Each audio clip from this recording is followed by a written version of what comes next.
Entrepreneurship is hard, so let's fix that and dive into our heroes' journeys. This is Taking Flight, an entrepreneur's journey, and I'm Sarah Torville. Join me as we delve deep into the passions, expertise, and experiences of those already in flight. This show is sponsored by EO Atlanta.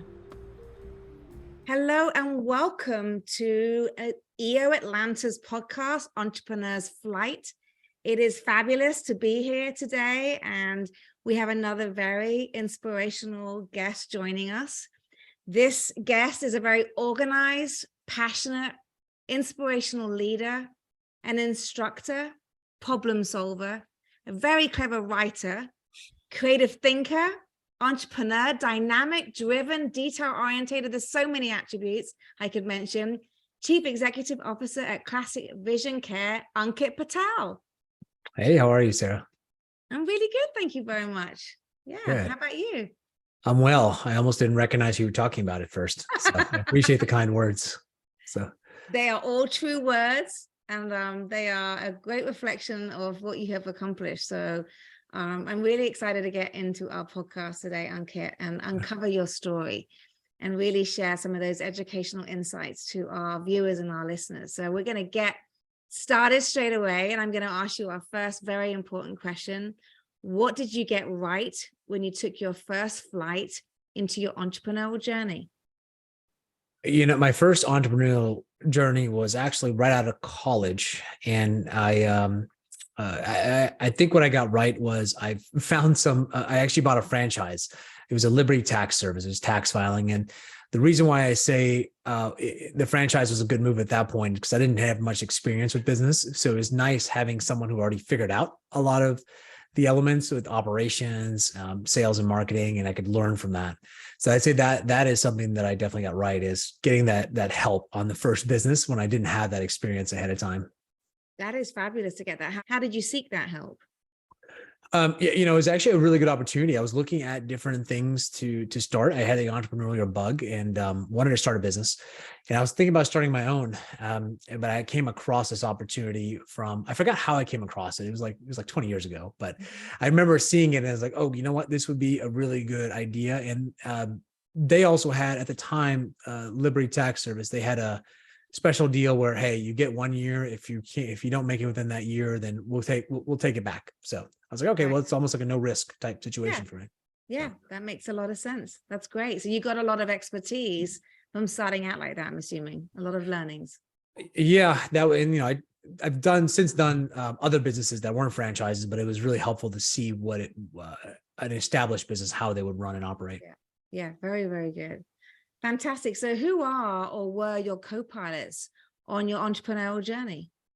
So, I started when I was still single in my early 20s. So my parents were really helpful with that for sure. My dad actually helped me out. He was one of my employees in my first business. So that was nice. And he was really supportive with that. I think over time, it kind of family has always been there as a constant. Now my wife and I actually are partners together in a business. Right. And so I think family has been there quite a bit. And, having friends to lean on has been instrumental as well, whether it's friends that I had growing up or folks in places like EO, helping lean on folks in that group. Yeah, no, that's great to hear that. So what is a challenge that you and your team had to solve recently? We had a challenge around, there's two. They're both kind of nitty gritty problems. They're not like super like, okay, big world changing problems, but one was around just quality around the phones and how patients are receiving it, and how do we get more 5-star reviews. Right. And so the team actually came up with a great a way of taking a look at, hey, you know what, patients it seemed like they're not feeling the love from us as much. Right. So we decided, okay, you know what, why don't we change some of the verbiage we're using and the way we're talking to them as they come into the office. And then one of the biggest takeaways was at the end of the experience, we always ask them, what was your favorite part of the exam? And from there, they were like, oh, this was great. And then we would ask them for a review, and we actually increased reviews quite a bit by just asking that one question at the end. There's other stuff too involved, but I thought that was kind of a neat little takeaway. Yeah, that sounds very important, like how you communicate with people and letting them feel the love, so to speak, especially in a direct to consumer business like that. Yeah, absolutely. And you know, reviews are really important for us. So we have to Yes. make sure we maintain that. But how did you actually go about and write like better copy and improve all that communications? Was that something you guys did internally? Did you hire an outside agency? All the above. So we have a couple of consultants we work with from my own experience, and we try to use the patient's words, right? And so when patients would give us review feedback, they would say things like, "Oh, I really like this person, like Mariah. She's one of our techs." And I was like, "Okay." We'd call the patient and ask them, like, "Hey, what was it about this that made it so cool?" Well, I feel like she listened to me and she asked me questions that no one else asked. And I was like, "Okay, what were those questions?" And so we wrote those down. And so we started seeing trends and themes when we started talking to patients on the ones that really liked us. And we started trying to do that more consistently with every patient versus, not as consistent. I love that. You're right. Asking the patient, it sounds so obvious, but actually using the language that they use and adopting that in your communication. So I think it's I see a lot of businesses where it sounds bad, but we forget the customer, don't we? But it's actually, it's the customer that you're needing to speak to. So speaking the language which they speak. Yeah, absolutely. And that was that was one of the easier things to implement. And, figuring out how to wordsmith it with consultants and, to having the team look at it. We also did that as well. But yeah, that's where we started. Yeah. So did you have to roll out kind of those kind of more friendlier communications across all your marketing assets?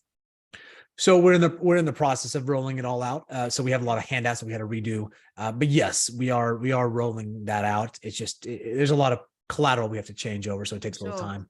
I'm sure. Gosh, that sounds great. So for anybody who's in a similar situation like you, where they're noticing that they need to, I don't know, lean in a bit more with their customers, what piece of advice would you give to them? I talk to them, right? Get as much feedback, try to get the pulse, at least dedicate some time every week to reach out to a customer and actually ask them directly, what was the experience like? What was your favorite part? What was a part that you wish were different? What do you want to see more of? Some questions like that to really engage them and get feedback. Mm-hmm. And are you doing that over the telephone, or how are you doing that? Mix. So we have brick and mortar stores. So if I'm in office, occasionally I'll just ping a patient or I'll call them. Mm-hmm. Sometimes it's email. Sometimes patients prefer that. So it just depends on the patient. Okay. And just one last question as I think about that, because I'm in communications. Obviously, I care about all of the things you're talking about, but is it you doing it, Ankit? Does it have to be from you, the owner, or can it be from other people in the company? It's best if it comes from the owner. Be honest, I've delegated some of that at this point, but I get the most benefit when I do it. Yeah. And really, if it really should be from the owner, but I can't say I'm perfect with that, honestly. So I do get help from my team with that as well. Yeah, no, I bet you're right. You got to mix it up a little bit, and you got limited time, but it sounds like where you can, you try and do that, which I think is great. Yeah. So do you have a favorite book right now? I do. It's called Hiring Talent by Tom Foster. Okay. Hiring Talent by Tom Foster. And what is so good about this book? It just gave me a framework on how to think about hiring and people's capability and how to assess that properly in an interview and how to assess that properly in a work environment. So were you struggling in this area before? No, I thought we were pretty strong in this area, but it's one of those things that, okay, I know when you get good at something, you realize how much you don't know. And I think we're starting to get decent at hiring. And I was like, well, there's so much more I don't know about it. And so as I dug in, it's like, okay, this is an area that I'd like to learn more about. And that book actually gave me a lot of that framework. So I think most of us have heard of behavior-based questions when we interview. Yeah. This is sort of taking that to another level in terms of how to frame it, how to look for things on resumes that really say if someone can actually do the job that you want them to do. How do you write the job description, and mainly how do you design the key deliverables for this job, and what type of person do you need to hit those, and what are you looking for from that? And so that was really helpful to have that framing, because I think at least I had this challenge that I always think like, oh, this person seems so great, they have so much potential, I think I can get them to where they need to be, and not falling to that trap of doing that and really hiring folks that are capable of the job and demonstrate capability. They can come in day one and just about move things forward. Or maybe not even day one, maybe day 90, but there's a short time window that that they've demonstrated that they can do this in versus someone that just pure potential. Yeah, no, that makes a lot of sense. So what excites you about your future? Like, what does your future of flight look like? So what's exciting me is where we're going next. And so, we about 3 years ago, we started taking a lot of our back office items and putting it offshore in the Philippines. And now we've actually been providing back office services for other optometry offices and other practices. And so that's been taking off really fast. And I guess when you say flight, I guess taking off. Yeah. So I know These I'm here all analogies. week. So try the fish. That's what I'm really excited about because it's Yeah. really fun. It's fun talking to other optometry business owners that I know the industry, helping them out and helping them grow their businesses as well. Oh, that's great. So like providing consultancy as is it the consultancy and also any Headcounts. development? It's actually doing their phone, answering the phones for them, inbound, outbound calling service, Right. replacing a lot of the back office services with Yeah. folks who are remote. So we actually are more closer to a staffing agency than a consulting, but we do a Yeah. little bit of both. Yeah. Yeah, that sounds really exciting. Okay. So Ankit, who are you? Like, so pre-flight, before you Mhm. said 20 years ago, I think you got into this crazy entrepreneurial life. What was life like before? So it was very much, I will tell you that it was very much like soul searching, like what do I want to do? What do I want to be when I grow up? I have a lot of ambition. And initially I thought I was gonna be in the corporate world. And then I got my first job. And 2 weeks in, I had a project, and the project it was a lot of work. I mean, it was a bunch of data crunching. I had to take it was at Delta, and my boss had asked me to do some data collection on driver times because I was an engineer and that's what we did. We optimized driver times and whatever, but they're all manual. And because this is before the age of electronics and computers. And so we literally went through, my partner and I went through 9,000 records manually over the course of 2 weeks and entered them into a database. With the assumption in my head, this is also a lesson learned, I guess, don't assume, but my assumption was, okay, we would be involved with the data process, how to analyze it, how to think about it, how to create a solution out of this. And that wasn't the case, right? After that, they said, okay, thank you for the work. See you later. And they took all the person who was doing the project took all the credit for it and didn't. And so at that point I was like, yeah, no, not doing corporate. Yeah. So that was very well formed after my 3 weeks into my first job. Mm-hmm. And so, and in most of my entrepreneurial journey has been trying to find that, okay, what's next for me? What do I want to do? How do I want to contribute? And so pre-business, it was very much that exploration and building skills and just being, 20 something or a teenager. I think, and just finding things I enjoy doing and building skills. Mm-hmm. Okay, that's great. So it sounds like that Delta experience was like, is it because you want to be able to own something? Whereas when you're in corporate, like you're giving a specific task, you're not owning anything, are you really? You just. Well, that was the shock, right? Because I had the assumption that, I would help own this project. I knew I wasn't going to be the head on the project. I just started, right? I was like, okay, but I'm going to be included on it. But when I wasn't even mentioned, it was like, okay, that ownership piece came in. And then I realized afterwards, is like, okay, if you really want to build wealth, if you really want to have freedom, it's really tough to do that in a corporate job. Yeah. And so that's another reason that attracted me to business. Now I didn't go away from the corporate world for another 5 to 10 years, but yeah, it was right.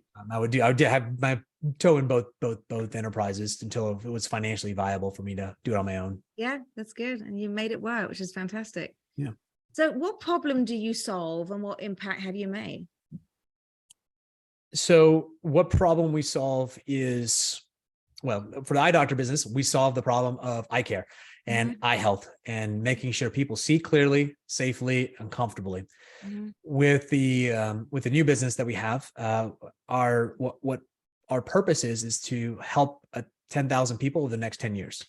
So that means helping people, employ people, helping clients, helping businesses, so we can help people grow.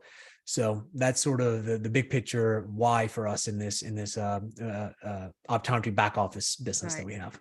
That's exciting. Wow. Help 10,000 people over the next 10 years. And are those going to be like US businesses? Can they be anywhere in the world? Anywhere in the world eventually. We know the US market, so we're starting there. We do have some Canadian clients as well. So it'll probably be North America at first, and as we probably gradually grow from there. That's exciting. Okay. Yeah. So I love this next question. I think our viewers may know what question I'm going to ask next. I always say I love this next question. If you were to do this all over again, Ankit, would you do it all over again? Absolutely. I think honestly, it makes me physically sick thinking about working for someone else at this point in my life. Yeah. So I know it was really hard. It was tough, the ups and downs, but I feel like it was a much more fulfilling life that I had going through this journey, even though there was a lot of ups and downs. Yeah. And yeah, it would be tough, not gonna lie, but I would do it again. Good. Yeah. To do it all again is exhausting, but that's great that you feel that way. I don't think we've actually had anyone who really, there is that, people do, you can tell they look exhausted, but they love it. And you have to love it, don't you? You have to love what you do to be doing it on your own. So, yeah, absolutely. And, I think, like I said, it wasn't happy all the time, but it was fulfilling, very fulfilling. Yeah. Love that. Yeah. Okay. So what do you do outside of work? What passions do you have? So a lot of time right now, spending a lot of time with my kids and playing with them. I have young kids, a 9 and 6-year-old, and